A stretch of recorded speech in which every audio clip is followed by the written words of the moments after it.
My name's Carmine Bilardello. I'm Director of Real Estate for the Willis Group.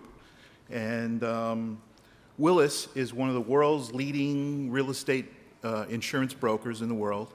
And we specialize in lots of different kinds of insurance, everything from marine, aviation, kidnap and ransom, employee benefits, fine arts, jewelry. But we are particularly proficient at property insurance, property development insurance, and construction insurance. In fact, many of you out here are clients of ours, and those of you that aren't should be. And there's a couple of chaps in the audience that'll be happy to take your orders today or tomorrow. Willis has enjoyed a great history with architecture. I'm at Willis now about 11 or 12 years, and we have three sort of, dare I use the word iconic anymore after Peter's speech. But one other thing about Peter's speech I want to say, being a New Yorker, one of the things you're going to see is that this is a very sort of American, New York slant on architecture and tall buildings and property. And I think the other thing that's unique about what I'm going to talk about is I think I'm the only occupier here that actually lives inside these buildings that you guys do for us. But with the thing about being in London 2 weeks and then you can call yourself a Londoner, the exception in New York is actually in 1 week in New York, you can drive a taxi, if you've ever been there. And that is the truth. So yes, we've enjoyed a great history, and that's what I want to talk to you today about. I'd also like to talk to you about a little bit about heritage and how things are changing. You know, I call heritage is not only the heritage of the architecture of the building, but the heritage of how we use these buildings. And there seems to be a lot of change going on with technology and mobility and things like that. So I want to touch on that subject as well. So what are these buildings that are the Willis Buildings? I'm going to talk about three of them, and then I'm going to end with a grand old building at the end. The Willis Building, 51 Lime Street, was built in 2008 by British Land for Willis with Foster and Partners. As you heard from Anthony, we have a great history with Fosters and Partners. It was quite an experience working with them. It was rather unique for me as a user to be involved with a developer and an architect and really formulate what the building was. It was a great experience. And so we ended up with a building that is very bespoke for Willis. It houses over 300,000 square feet of office space, two of the greatest terraces in the world, magnificent views of the city, a 400-seat auditorium, a full-staff restaurant, 4 kitchens, 28 dining rooms, a private client restaurant with, I think, the greatest views from a restaurant in the city of London, a staff gym, a medical center, a car, motorbike, bicycle park, a 17-room overnight accommodation, and a host of other high-tech amenities like video conferencing and all those good things that makes buildings modern now. It's a great building. My colleagues love it. It's well respected within the company. The second building, the Willis Tower, built in 1973 as the Sears Tower, designed by Skidmore. In 2009, Willis did a large acquisition in the United States, a company called HRH, and we doubled our size within the U.S. boundaries. And we found ourselves with 5 offices in the Chicago region. We decided to consolidate in the downtown, as Peter would say. On a rather strange tour of properties, when we were looking where to go, I met the representative for the Sears Tower and sort of sarcastically said, well, if you rename it the Willis Tower, maybe we'll consider moving here. And much to my surprise, he said, that could be arranged. Okay, the rest was sort of history. I'm going to come back to that deal a little bit. We occupy approximately 150,000 square feet in a 4 million square foot building. We did a 20-year deal there at $14.50 a square foot starting rent, face rent, and we did a reciprocity deal for the naming rights. It was a phenomenal deal that's worked out great for both the landlord and us as the tenants. And again, I'll come back to that a little bit and tell you some stories about that. And then the building that Anthony was alluding to is the Willis Operations Center in Ipswich. It opened in 1975, designed by Foster and Foster Associates at the time. It's become a classic modern icon, particularly in the UK. In 1991, it became the youngest Grade 1 listed building in the UK.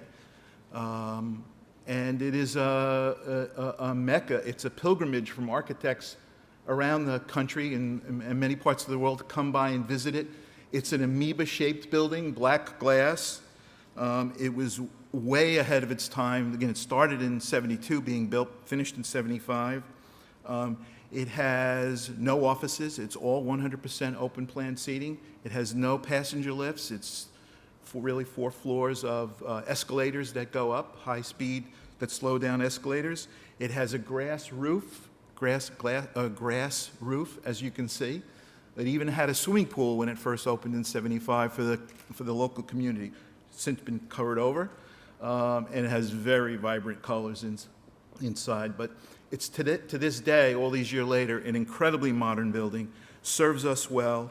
We house about 1,400 people there, and it's a great facility. So we have these 3 sort of iconic pieces of architecture that have the Willis name on it. And so sort of my theme in talking about corporate buildings and how do corporate people see this and why is Willis so involved with its architecture. Are these buildings the new cathedrals of today, of the modern time? Are they just facilities to house people and operations, or are they more than that? They certainly are to us. They're there to attract as much as to house. We know a lot about the housing. Many of you that are here today are involved with putting them together or building them or developing them. But to us that occupy them, they're a lot more. And, you know, my point of view is that they have become today's cathedrals. So what are cathedrals? If you look at Wikipedia, if you look up cathedrals in Wikipedia, you get this definition that says it loosely sounds like the headquarters, and it's where the head guy sits, the bishop. But if it's where the head guy sits, why were they so magnificent? Why did they put so much money into it? Why did they have to be so large and do what they want? Why the grandeur? Why the cost? They could sit anywhere. Was it really manifestation of a religious brand? And, you know, I was raised a Catholic, and particularly when I was younger, which is a long time ago, the Catholic Mass was in Latin, so there really wasn't much to do if you didn't understand Latin, so you tended to look around at the architecture and be aware of what's going on. But the architecture really spoke to the brand. There has to be a God. Look at how big and magnificent it is. Look at who did this. Here's our Christmas branding even. And if the, you know, that goes back to the 1100 AD. So are modern buildings really just a manifestation of corporate branding? Particularly in the United States. Certainly in America they are. I mean, here you get more of the nicknaming and whatnot, but in the United States, branding is an important element of how a developer develops a building, what a corporation does with their building, and how corporations have an impact. Nothing says I'm big and powerful and reliable and have quality better than a big building. And that's certainly has been some of Willis's experience. Worship my product, worship my building, it's the new cathedral. Brand, how do you do it? Well, you put your name on a building. And that's what we've been able to do. And you do it with some impact. We're a bold American company. We're proud of our name. We've gotten great use of the name, and we think we've done it in a way that is interesting and exciting. To Anthony's point about receptions in tall buildings, you know, the reception in Lime Street is absolutely magnificent. Foster's did a phenomenal job in designing it. It's great people space. We do lots of different things there, and it brands us pretty well. And then you celebrate it, much like the church. We've had a couple of great events. We had a great opening here. Prince Andrew dedicated the building. I think you even see there's even a priest over there. That was at the event. We had senators. You know, you make a parade. And it was a great event for us. The one in Chicago was even more prominent, and I'll come around to that a little bit. So in the end, you know, for us, it's about publicity. Not just publicity, that's probably the wrong word, but it's about celebrating the brand, baptizing the building, making it part of your culture. When we renamed the Sears Tower the Willis Tower in Chicago in 2009, over 105 million people saw the event either live on TV, CNN, MSNBC carried it live, in the newspapers the next day. 105 million people. It's pretty amazing. It spread the gospel of Willis, so to speak. Willis became, in some ways, a curse name a little bit in Chicago, but I think we're past that now. But why did we do it? Why did the landlord do it? Well, the brand Sears Tower had gotten stale. The fact of the matter is that in 1992, Sears had moved out of the city in the middle of the night, literally in the middle of the night. The mayor of Chicago for years had said to the owners of the Sears Tower, when are you going to change the name of this building? Because he was so angry with what happened. And for years they talked about it, and because of the name Willis is sort of a nondescript, doesn't offend anybody, they thought it was a great idea. You couldn't attract into the Sears Tower financial institutions, law firms. The ones that were there were legacies that had been there back when the building had a little bit more panache. And so they were very anxious to get a name that would help them in their marketing effort. We obviously used it as a means of branding ourselves, particularly in the United States, but also around the world.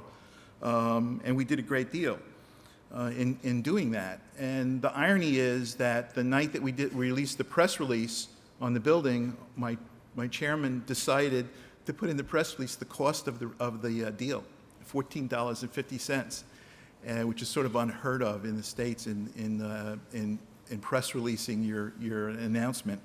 And people were very upset. Literally the next day, there was a line of people going to the Sears Tower that were out in the marketplace looking for space. It was a very down market, obviously, at $14.50. And then not much long after that, and this is kind of a paraphrased story, but United Airlines that was in receivership presented the idea of moving to another building in downtown Chicago to their receivership judge, and the judge said, didn't I just read in the papers that there was a deal at $14.50? Why do you guys want to go with $32 to this building? And he made them go into the Willis Tower, 600,000 square feet. They later took another 200,000 square feet. So it was a good deal for the landlord to change the name, to rebrand it. It had a huge impact on that building. The building is extremely successful now. We've cleaned up the lobby and the imagery downstairs, and it's obviously been phenomenal for Willis. One of the other ironic things is that our chairman, who's retiring, who's done many magnificent things at Willis, we've gone from being a $3 billion cap value company to about a $7 billion cap value company in 5 or 6 years. One of the things he gets asked about wherever he goes is the Willis Tower, and occasionally Ipswich. And so buildings and brand have a significant impact on a corporation. How do you stand out in a crowd? Stand out. It's as simple as that. We certainly have embraced it. We're not publicity hounds. We do it out of necessity. The competition that we face these days is global. Our good friends at Aon are moving next door to us in a great building. We wish them well. Although I noticed there weren't too many pictures of the Willis Building in any of those shots of the Leadenhall, but You know, for a relatively small company, because we really are not a massive company, it's pretty interesting the impact of architecture and buildings. I mean, here I am, a guy named Carmine from New York, from a relatively small building, in front of some of the world's greatest developers, architects, builders, and that's because of a brand and a building and buildings. And so, you know, they have tremendous impact in who you are and what you do. We embrace that at Willis. We understand it. And it's kind of the reason why we do what we do. Now, we're not big enough that we're going to go out and do 5 more of these. You know, quite the contrary. We're rather content right now with what we have, but that's who we are, and that's why we do some of the things. Another interesting topic for me, which is near and dear to my heart. I use the word heritage. It's probably inappropriate, but there's the never-ending discussion right now about the changing corporate office place. Mobility, high technology, green, scientific planning, iPads, iPhones, young people, mobility working, it's called intelligent compression, working wisely, mobility studies. And we've had a lot of experience with this, and I've observed some of our colleagues at this, and here's what I have to say about that. Not that you all necessarily deal with this directly, but I say be careful with it. We've learned a lot in going through this the past few years. The change that's happening in the workplace is, yes, it's changing. The technology is changing, but it's not necessarily changing the way you think it's changing. We've spent 2 years doing studies of how to lower our real estate costs, do intelligent compression, working wisely, move people over here, move people over there. And we've hired companies that have come in and done it, and we've done surveys. We have about 2,200 people in the Willis building on Lime Street. And the first interviews they did, because at the time, our president, was very much into iPads, iPhones, young people, we got to stay ahead of the game. They have this new technology. You know, if we're not a rah-rah company and pace with them, then, you know, we'll fall by the wayside. So we did interviews. 700 interviews with people under the age of 35. And you know what they came back and said? I don't want to work from home. I want to work in this building. You got a gym. I eat my main meal here. I go out Thursday night. I go out Friday night, kind of what Peter said about the city. I want to be in the city. You know who want to work from home? Me. Guys like me want to work from home. But for the most part, the workforce likes coming to the city. They like coming into the city. And we also found that it's not so easy to break up teams. It works for some businesses. If you have a sales force or if you have auditors and accountants, then yes, that hoteling and mobility thing can work. You can take groups of 25 and say, okay, you got 22 seats. You can do a bit of it, but it's not going to have the radical effect on it that I think people have been talking about, and quite the contrary, we're seeing a need for more space in the city, if anything. We actually had some vacant space in the building that we were trying to sublet, and we're going to take it off the market and use it ourselves. So the new heritage and how this is going to change buildings, I'm not really sure. Certainly buildings are different now. They're greener, they're more sustainable, they have more modern materials. We move people through them better, we plan them differently, we have more open plan, but the basic fundamentals of human nature are still the same. People come to the city for a reason, and that certainly is our experience. Lastly, I'd like to, and I hope Peter likes this, talk about our fourth old building, 10 Trinity Square, which is, to me, interesting when you talk about heritage, and I just talk about the topic that I just talked about. We were in 10 Trinity Square for many years. Magnificent, magnificent building. It's been in more movies and TV shows than I think most movie stars. We sold it a few years back. It's being developed as a hotel now. It's no longer in our portfolio, but it's certainly part of our culture. And when I think back upon this building, you know, we really couldn't brand it. And we couldn't really do the high technology things that we do now in the office space with video conferencing and running wires all over the place, and we're in wireless stuff. We couldn't get great open spaces. There were columns everywhere, and you had to walk through a department because that was the corridor to get wherever you had to go. But you know what? We went there every day, and we made a lot of money. So the building worked for us. It was a great building, and it allowed us to go on to do bigger and greater things. It allowed us to brand the Willis Building in Chicago and brand the Willis Building in Lime Street. Many experts say that in keeping with Peter's thoughts that I'm a product of New York, and I look back into the 70s when it was New York's darkest time, and people said, it's a dead city, it's dying, it's crime, there's this thing. Whether you like it or don't like it now, it's an incredible, magnificent city. It's thriving, it's alive, it's got all kinds of things that are fantastic about it. Cities exist for a reason. These buildings that are in these cities exist for a reason. Willis will always be in the urban center of buildings. That is our desire. That's where we spring and go from with our clients. We like to use the brand as a means of getting ourselves known, and it's worked fantastically for us. We've had 4 fantastic buildings that have been part of our world. They've housed us, they've given us recognition, but in the end, they've been our home. And that's, for us as an occupier, is probably the most important thing. We talk a lot about the ability to have open plan and no columns and technology and all those things, but in the end, these places are your home.